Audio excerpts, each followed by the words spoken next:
Salut à toi Lionel.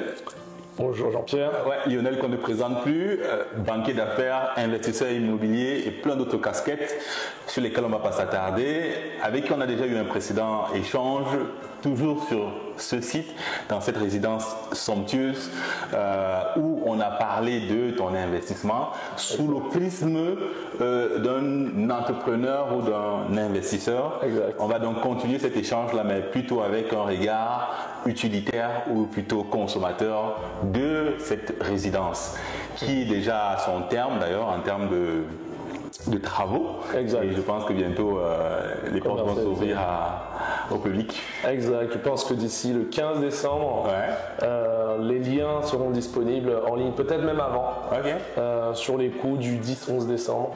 Je pense que je serai en mesure de t'envoyer les liens de réservation des logements. Ok. Bon, moi j'ai été très appréciatif de ton œuvre, Lionel, je ne le cache pas.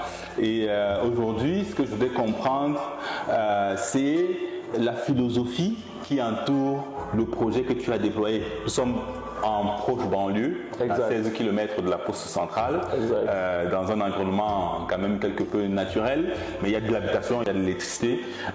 Quel est le concept que tu as derrière ton projet?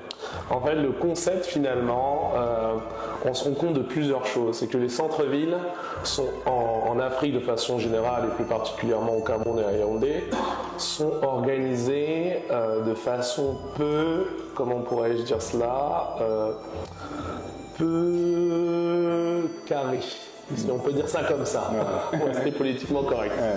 Et en fait, aujourd'hui, cette surpopulation et cette densité fait en sorte qu'on peut avoir une très jolie maison à côté d'un toit en tôle, à côté d'éléments qui finalement ne sont pas en symbiose et en harmonie.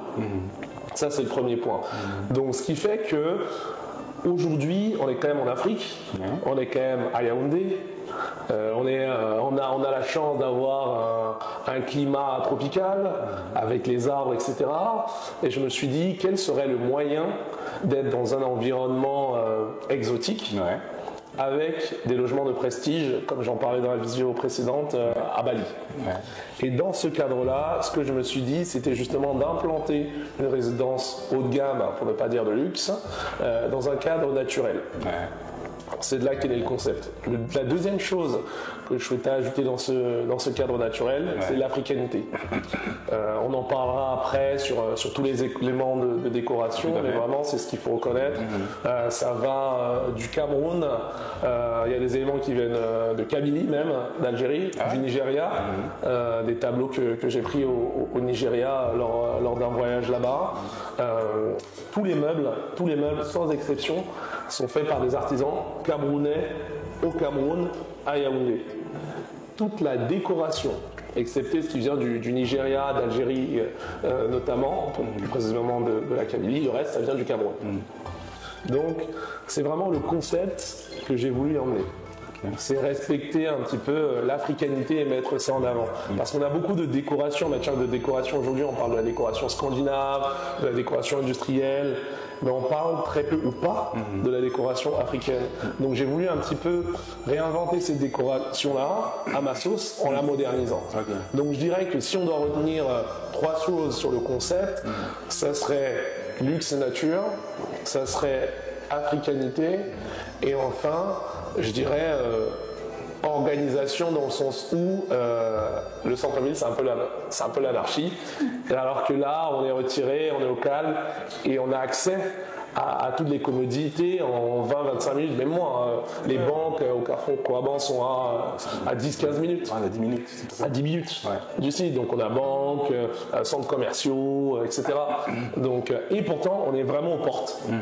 Et c'est ça que j'ai voulu emmener. Ok, super. Bah, là tu as parlé beaucoup de décoration et ça m'amène à embrayer sur la prochaine question qui est celle de savoir d'où est venu le design qui a été fait à l'intérieur et aussi le corollaire à cela, parce que une fois conçue, elle est très souvent difficile d'avoir le matériel, ou plutôt le matériau même aussi, qui match avec la conception qu'on a. Comment tu t'es venu la conception et comment tu as trouvé le matériel pour matcher avec cette philosophie qui est la tienne? Alors, ce qu'il faut savoir, c'est qu'il y a une chose qui me tenait à cœur, qui m'a d'ailleurs coûté cher, parce que je voulais absolument travailler avec des artisans locaux, pour des raisons notamment écologiques, éviter l'importation, mais aussi pour redonner ma part au continent et aux locaux, ma contribution plutôt que de l'emporter. Et en fait, je me suis inspiré de Pinterest. Il y a quelques meubles que j'ai revisités et quelques meubles sur lesquels j'ai changé avec les artisans et ils n'avaient pas le bois, ils n'avaient pas les matériaux. Donc finalement, sur les éléments de base, les meubles de base que j'avais trouvés, ils ont été revisités par moi et par les menuisiers parce qu'ils faisaient avec ce qu'ils trouvaient. En fait, la seule consigne, c'était de ne pas importer un truc quelque chose de l'étranger et vraiment de le faire avec du bois local.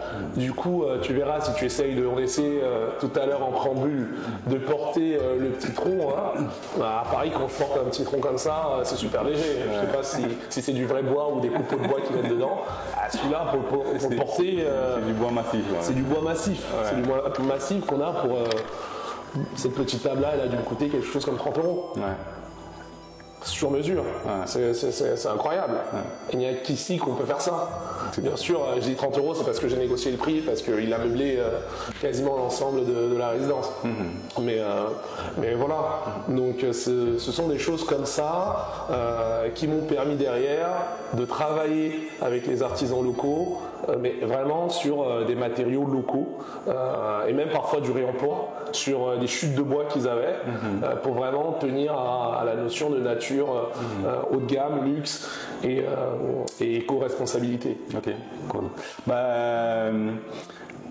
Je suppose que tu as eu des difficultés, des contraintes à accéder à tout ce dont tu avais besoin et je suis certain que tu ne vas pas rester qu'à cette œuvre aussi. Supposons que tu construises un autre appartement, une autre résidence plus grande que celle-ci. Quels sont les éléments qui ont manqué ici, qu'on retrouverait dans cet appartement-là? Alors, il y a deux choses. Si on regarde dans cette résidence, pardon.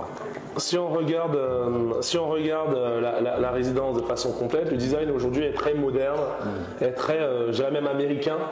Je me souviens d'un artisan, petite blague, qui était au bord de la piscine, qui se fixait en arrière et qui appelait sa copine en lui disant qu'il était arrivé aux États-Unis.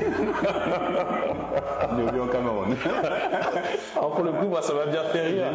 Mais c'est pour dire que le design colle vraiment avec ce qui se fait plutôt aux US, sur la côte californienne. Ça pourrait vraiment, surtout de derrière, avec la piscine, etc. L'aspect très carré, très cubique, finalement, fait beaucoup penser à ces maisons en bord de plage, en bord de mer. Avec piscine. Ça c'est l'élément à voir. Aujourd'hui, ce que j'aimerais changer, c'est vraiment l'architecture dans le dur. On sera plus sur du parpaing, c'est partir sur de la brique de terre. Je ne pouvais pas partir sur un projet comme ça dès le début, parce que c'est hautement ambitieux. Et en réalité, l'idée c'est clairement de revoir l'architecture africaine avec un architecte africain sur des designs un peu comme à Tombouctou, les maisons en terre un peu voûtées. Voilà, comment retravailler une architecture qui collerait vraiment à une architecture africaine avec des codes africains qui permettraient justement, parce que la terre ça permet justement de baisser la température à l'intérieur. Clairement. Le fait que ça soit voûté aussi, je le savais pas, je l'ai appris récemment par un architecte avec lequel j'échangeais. Donc l'idée, ce serait vraiment d'implémenter un nouveau design qui serait fait avec des matériaux éco-responsables et en se basant sur les méthodes de construction ancestrales, notamment la terre rouge qu'on a en abondance. Clairement. Donc, ça c'est pour ce qui est du design ou plutôt de la conception architecturale. Maintenant, parlant de design intérieur, est-ce qu'il y a aussi sur cet angle-là des choses qui évolueraient? De design intérieur, j'adore ce qui est. J'aime pas reproduire deux fois la même chose. D'ailleurs, sur mes logements à titre personnel, aucun ne se ressemble. Parce que pour moi, c'est extrêmement excitant d'aller sur un nouveau projet. Là, aujourd'hui, tous les meubles Vraiment, tous les petites statuettes, tout ce qu'il y a ici, tous les tableaux ont été chinés. Le tableau, je l'ai raconté tout à l'heure, je l'ai eu vraiment en coup de vent. J'étais dans la voiture, je passais à Douala, j'ai vu le tableau, il y avait le numéro de téléphone du gars. En roulant, je me suis penché en essayant de prendre la photo et j'ai capté son numéro de téléphone. Je lui ai écrit sur WhatsApp, je l'ai contacté. D'ailleurs, il ne comprenait pas. Il voit un plus 33 qui lui écrit. Au départ, il demandait si c'était pas une arnaque ou un truc. Mais non, j'ai vraiment eu comme ça en voiture. Je passais littéralement et j'ai capté en prenant une photo pour le contacter. Donc, l'idée, ça serait peut-être, je dis n'importe quoi, mais si je repars sur un projet purement africain, c'est d'avoir un design que en rotin, par exemple. De A à Z. Et la difficulté, ça sera peut-être de travailler avec un designer d'intérieur local pour faire des meubles en rotin extrêmement design. On en a quelques-uns déjà, notamment sur les lits.